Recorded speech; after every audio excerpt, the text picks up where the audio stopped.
TF2 has a very little amount of classes compared to more modern hero shooters. However, what TF2 lacks for in its character roster, it makes up for with its weapon unlocks. I mean, you can change this Scottish alcoholic who shoots grenades and lays explosive mines to this drunken Scottish alcoholic with a sword that can one-man army the entire enemy team. And don't get confused, this isn't only just a Demoman thing. It expands to all the 9 classes, and today I'd like to focus on Pyro.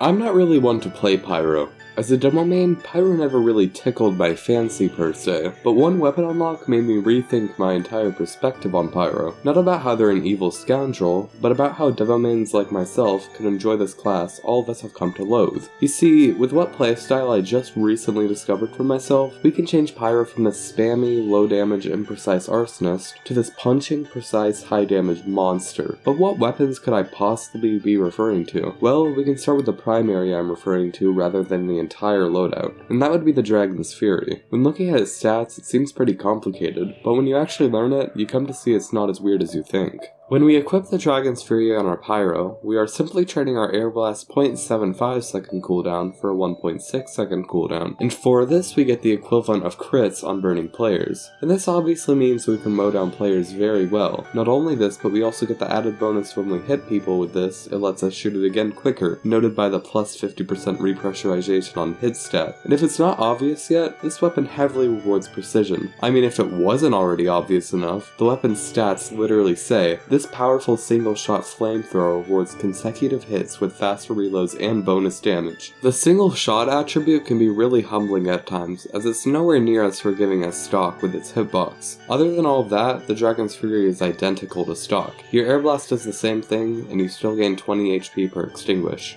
I just can't bring myself to stop there, however, without going further into detail about this weapon. Due to the fact that flame particles penetrate as many targets as it goes through, you can have moments of total domination. I'm not sure if it's just the fact that it feels fast when you're in the heat of a fight against a ton of people, but it kind of feels like it fires even faster when it goes through multiple people, although I have absolutely zero evidence to back that up. To me, this weapon screams raw power and domination, similar to that of the direct hit, how you give consistency and nutritive nature of splash damage for high single target damage. And in the case of the Dragon's Fury, you'd be giving up the nutritive nature of Air Blast and consistent area of effect damage.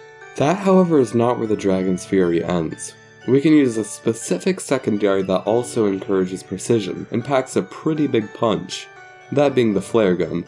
Now again, I absolutely love this thing and think it's a great secondary option for Pyro, but when paired with the Dragon's Fury, ooh, you have no idea the power it beholds when we equip it alongside. The flare gun is similar to the Dragon's Fury in that it crits burning players for a huge damage spike, and this isn't only rewarding as a player to hit, it also gives you a dopamine spike similar to that of the damage spike you just hit your target with. And I hear you asking now, what makes this so great to pair with the Dragon's Fury?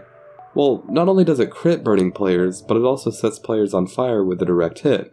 And that allows for us to close the gap between us and other gamers, while also setting them on fire to prepare them for the Dragon's Fury. This not only makes fights quicker, but it also allows you to get out quicker yourself, which comes in very handy for the specialized close-range class. And I know the Pyro meta slaves are about to get on to me about how the Scorch Shot is a better option. And the thing is, I don't care. The Scorch Shot is evil, and I'm 99% sure anyone who has a Hale's own one might have actually been summoned from a pentagram. But anyways, as I previously mentioned, I'm a Demoman. I love saying big numbers as that means I'm doing good, and the Scorch Shot does not account for that under any circumstance. It's slow, it's annoying, and most importantly, it's blatantly broken.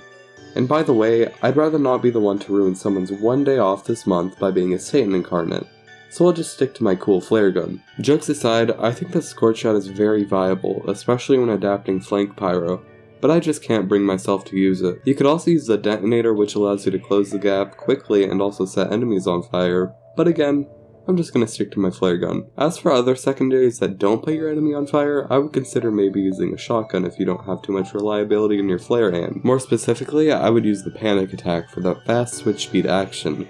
However, I feel if you use anything other than the 3 flare guns, you're severely hindering your ability to snag some kills. Anyhow, what I was saying was that these two weapons were meant to be together.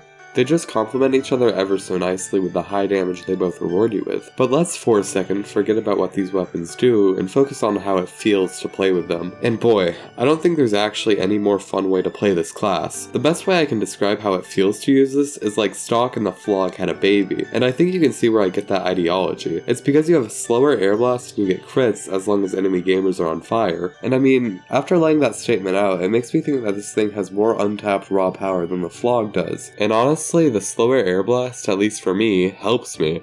It makes me value it a lot more, and that value that's injected allows me to.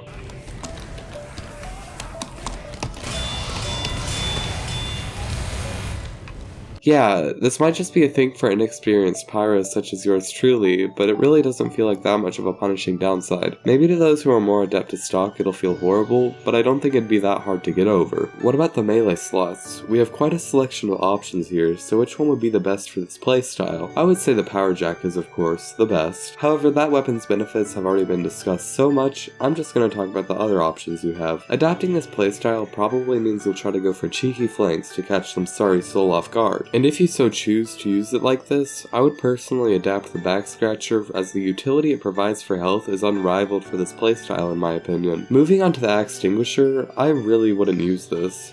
Not only are you making it so that your target is put out of flames, but since the Dragon's Fury has these short bursts, due to the way Afterburn is calculated, you won't benefit too much from the damage increases based on remaining duration of Afterburn stat. As for the Homewrecker and Neon Annihilator, I would stay away from these, as your job with spy checking is made a little more difficult now that you can't track them as easily with these single shot bursts. However, it's still a good option for the team player Pyro. And to wrap these melees up, please God do not use the Third Degree, and please God don't use the Sharpened Volcano Fragment, and please do not use the Fire Axe.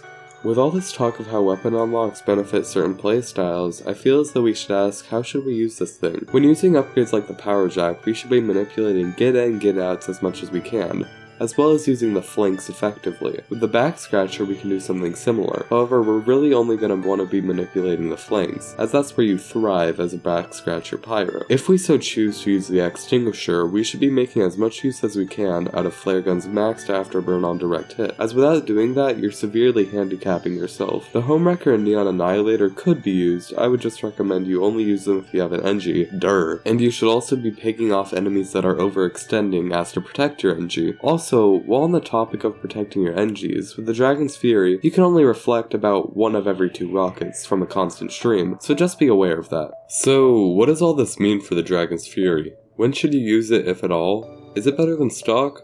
What situations is this best used in? I'd say that the hindrance of Air Blast is enough to make this worse than Stalk by quite a large margin. It hinders your ability for self-sustainability, and also your ability to protect your engineers, not to mention your other teammates. And you're also trading the consistency of Stalk for just more raw power. However, ignoring that it's probably worse than Stalk, we should use this thing when the enemy team doesn't have too many explosive classes and when the flanks are open. Take a look at this chart I found on r/TrueFortress subreddit that displays the amount of damage output assuming you have perfect aim. While it does do a similar amount, it's kind of like putting all your eggs in one basket. Which, of course, has the consequences of putting all your eggs in, you guessed it, one basket. And in an attempt to wrap this video up, the Dragon's Fury is a very viable side grade to use every so often if you have a feeling your aim will be doing work today, or maybe if you just want to stomp some casual players. The choice is really up to you. Heya! Thank you so much for watching. I'd appreciate it if you enjoyed the video to like, subscribe, and leave a comment if you loved it or hated it. This video was pretty fun to write the script for and get gameplay of. I wasn't lying when I said I really enjoyed this at the start of the video. Also, if you're still watching up to this point, go check out my other videos. They're pretty good too. With all that being said, peace, and I'll see you next time.